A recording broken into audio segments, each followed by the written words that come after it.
Email like আ বস। আমরা ওই গতানুগতিক ধারার ইমেইলগুলোই করে থাকি এবং ওই সেম প্যাটার্নের অলওয়েজ রিপ্লাই দিই।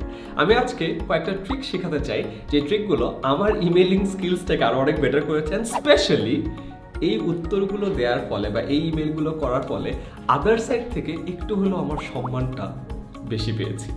So let's start.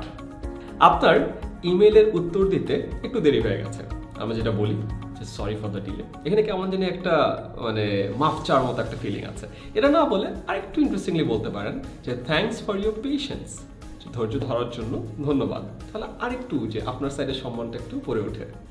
আপনি কারো কাছে শিডিউল চাচ্ছেন, আপনি যদি বলেন যে what time works best for you, এটা বললে না সব টাইম ওপেন হয়ে যায় এবং সে আপনার সময়টাকে একটু কম ভ্যালু দেয়। এটা না বলে যদি আপনি বলেন যে could you do the meeting at 2 PM, তাহলে না তার ডিসিশনটা বাইনারি হয়ে যায় যে হ্যাঁ অথবা না, বা 2 PMটা লক করাটা আরেকটু ইজিয়ার হয়ে যায়। দেখেন আপনার টাইমের প্রতি রেসপেক্টটা আস্তে আস্তে একটু বাড়ে। কাউকে হেল্প করেছেন, সে আপনাকে থ্যাংক ইউ দিল, আপনি উত্তর দিলেন no problem, no worries, my pleasure. এটা না দিয়ে আপনি একটু বলতে পারেন অলওয়েজ হ্যাপি টু হেল্প। তাহলে হয় কি আপনার সাথে তার হৃদ্যতাটা আরেকটু বাড়ে এবং আপনি যে খুশি মনে তাকে হেল্পটা করেছেন সেটাও বোঝা যায়। অনেক সময় আপনি একটা আইডিয়া প্রপোজ করছেন, তখন আপনি বললেন যে I think we should do this. এটা না বলে আপনি বলতে পারেন it would be best if we. তাহলে হয় কি কনভিকশনটা বোঝা যায়। আই থিঙ্ক আমার মনে হয় যেমন একটা কেমন যে নার্ভাসনেস কাজ করে। এটা না বলে কনভিকশনের সাথে it would be best if we do this, তাহলে আপনার আইডিয়াটাও আদার সাইড আরেকটু বেশি গুরুত্বের সাথে নেবে। আদার সাইড আপনার আইডিয়াটি বুঝতে পারলো কিনা এটা জানার জন্য হয়তো আপনারা সময় বললেন যে হোপ ইট মেক্স সেন্স। এখানেও একটু কেমন যে নার্ভাসনেস বোঝা যায়, কনভিকশনটা কম। এটার বদলে আপনি বলতে পারেন যে do let me know if you have any question. তার কারণ হলো আপনি আপনার আইডিয়াটা প্রপারলি বুঝেছেন, তার কোনো কোয়েশ্চেন থাকলে যেন সে বলে। অনেক সময় কাউকে ইমেল পাঠিয়েছেন, তার কোনো খোঁজ খবরই নাই, আবার আপনি তাকে রিমাইন্ডার দিচ্ছেন। এসব ক্ষেত্রে আমরা বলি যে just wanted to check up. এটা না বলে আপনি বলতেই পারেন যে could you kindly let me know when we can have an update on this.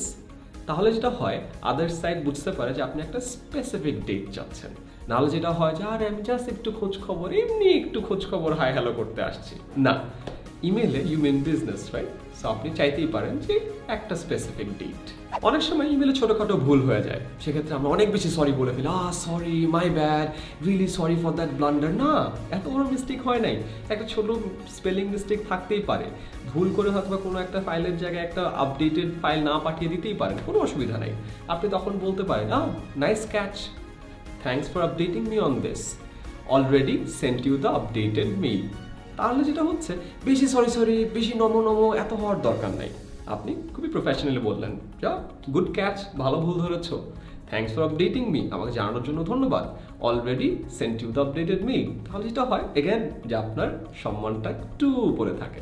অনেক সময় মিটিংয়ে আপনার হয়তো একটু আর্লি লিভ করতে হবে, তখন আপনি বলেন যে could I leave a bit early.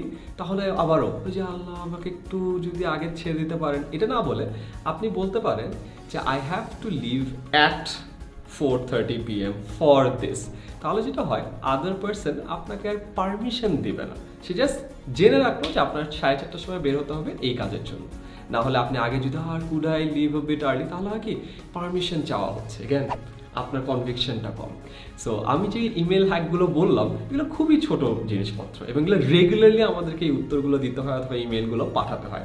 So ছোটোখাটো সেন্টেন্সের এই স্ট্রাকচারগত পার্থক্য যদি আনতে পারেন, দেখবেন আদার সাইড আপনার ইমেলগুলোকে আরেকটু ইম্পর্টেন্স দিচ্ছে, আপনার সম্মানটাকে একটু বাড়িয়ে দেখছে।